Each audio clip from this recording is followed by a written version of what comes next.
Srimate Bhaktivedanta Swami Niti Namini Namaste Saraswati Deve Gauravani Pracharine Nirvisesha Shunyavadi Paschat Deshatarine Jai Shri Krishna Chaitanya Prabhu Nityananda Shri Advaita Gadadara Srivasadi Gaura Bhakta Vrinda Hare Krishna Krishna Krishna Hare Hare Hare Ram Ram Ram Hare Hare Hare Krishna. So today morning I was hearing Srila Prabhupada, a very wonderful shloka from Prahlad Maharaj prayers. He was mentioning, which is quite um, fitting for the sadhakas, to meditate upon. So he mentioned that Naitan Manas Tava Kathasu Vaikuntanata Sampriyate Durita Dushtam Asadu Tivram Kamaturam Harshasoka Bhaisha Nartam Tasmin Katam Tavagatim Vimrishami Dinaha. Oh my dear Lord, my dear Lord of the Vaikuntha planets, where there is no anxiety, my mind is extremely sinful and lusty, being sometimes so-called happy and sometimes so-called distressed. My mind is full of lamentation and fear, and it always seeks more and more money. Thus, it has become most polluted and is never satisfied in topics concerning you. I am therefore most fallen and poor. In such a status of life, how shall I be able to discuss your activities? So, this is a prayer by Prahlad Maharaj.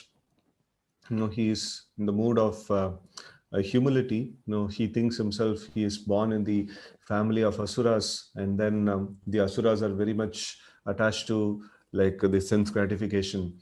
And Prahlad Maharaj, sometimes he puts himself in that kind of position, and he offers such prayers, so which is quite instructive to us. And we can actually see that why the topics of Krishna doesn't come in the mind.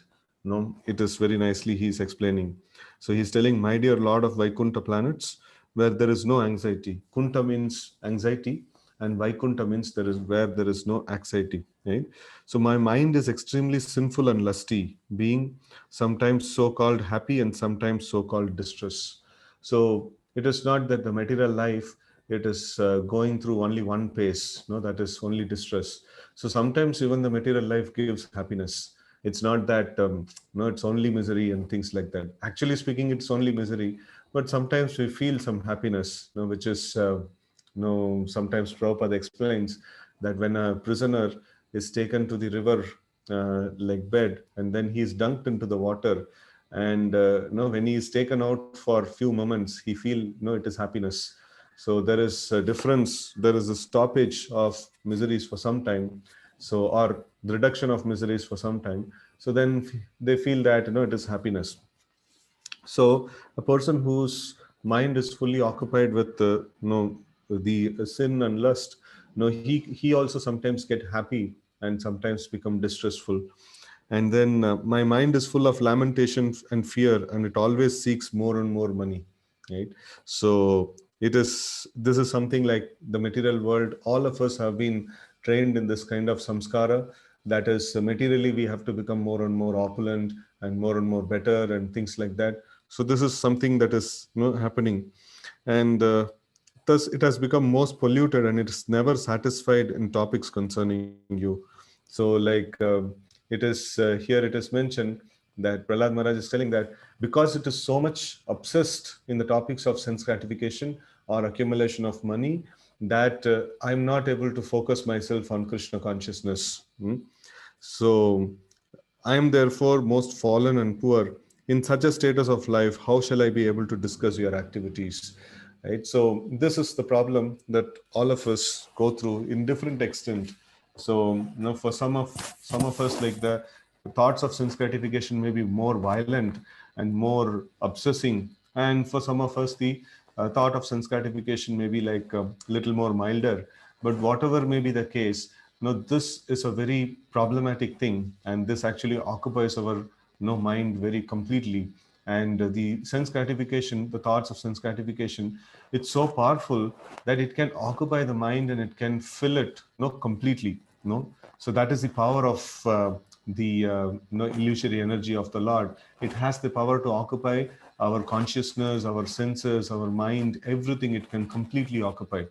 So, and here Prahlad Maharaj is telling that if we are, no, if I am like he's putting himself in that situation, no, I am so much obsessed with accumulating more money and so much obsessed with like sense gratification that I'm not getting no any interest in your topics. No, I'm not able to no gain interest in your topics. Just like Chaitanya Mahaprabhu also says, Durdaiva Mihajani Nanuraga.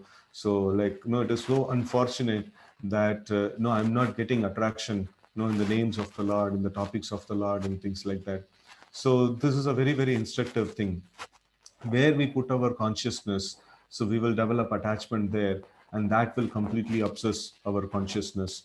So if we put our attention and focus on material things, then the material things will obsess our consciousness. And if we put our focus on spiritual things, just like one very important thing for all the sadhakas, who are struggling in the process of Krishna consciousness, so one very, very important thing is that one has to meditate on the lotus feet of the Lord. So when we try to take darshan of the Lord, so meditating on the lotus feet of the Lord is very powerful. And when we do that on a regular basis and take time out and then stand in front of the altar and then meditate on the lotus feet of the Lord, so then it actually vacates all the sense gratificatory thoughts. It actually brings a sadhaka to a very nice platform wherein he can execute Krishna consciousness nicely. His consciousness is filled with thoughts of Krishna, and the sense gratificatory thoughts are like is tremendously reduced. This is very, very powerful sadhana actually, and we should offer tulsi leaves to the lotus feet of the Lord. We should honor the tulsi leaves that are offered to the lotus feet of the Lord. So these are all very, very powerful sadhana. It may appear like, oh, it's like some simple thing, some process of going and taking darshan or eating tulsi leaves. It's like how this will help, but this will help tremendously if we have faith and if we do it very diligently, properly. So then it will affect a lot actually. So and whenever we see that, our mind is not getting attracted to Krishna and not getting attracted to the holy name of the Lord. So we are in a very pathetic state, and a long way to go. And we are our absorption in the Lord is not there, and that means either we are obsessed in the sense gratificatory thoughts, or some material thing is occupying our mind, or some offenses are happening somewhere. That is why we are not able to get that attraction. So we should be very careful about these aspects, and we should try to focus on the lotus feet of the Lord, meditate on them, and then pray to the Lord very sincerely that please give me a drop of attraction to your holy name, drop of attraction to your lotus feet. So without that, I'm drowning in this material world. Please save me. This is a very important this one. And Sikshashtakam also, if we see, Chaitanya Mahaprabhu's mood is like this, that I'm in such a bad state, such a fallen state, and I simply want your mercy. Please save me. So this is a very important this one. So in the initial set of prayers, Mahaprabhu adopts this mood. Please save me. So this is very, very important thing. So we have to take shelter of Lord, and we have to pray to him sincerely that please save me. My thoughts are naturally going towards sense gratification. So what to speak of us? Like even Prahlad Maharaj, such a purified person, he is praying like this. Definitely we should pray in this way. Please save me, please save me. I want to have some attraction to your lotus feet. So now I'm deprived of that. I don't have any attraction to your lotus feet, to your holy name. Please give me some drop of attraction. Right? So that's how we should try to pray to the Lord. And in this way, we will make tremendous progress. Srila Prabhupada ki jai.